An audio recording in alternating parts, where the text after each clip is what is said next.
Hello everybody, in today's video I'll be teaching you how to fix slow download speeds on Steam. So let's get started. The first step you'll have to do is to open up Steam and log into your account. Once you're logged in, click on the Steam icon on the top left corner and now click on settings. Once the setting window pops up, go over to downloads on the left hand side. And now here the first thing you'll have to check is your download region.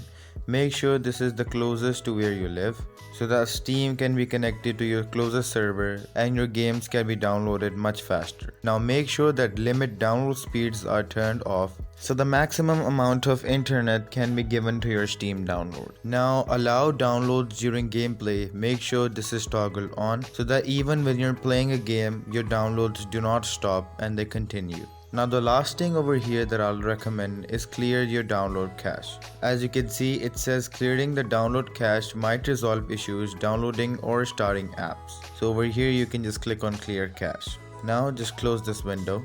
The next thing you can do is to go over to the search icon and search Task Manager.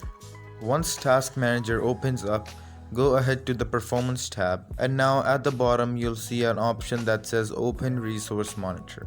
Click on it. Once this window opens up, go over to the Network tab and now make sure to close down things that you're not using so that more network can be allocated to your Steam downloads. So let's say if I want to close Chrome, I'll just select it over here, right click on it and click on End Process. And there you go. If you guys found this video helpful, make sure to leave a like and subscribe to our channel. I'll see you all in the next one. Goodbye.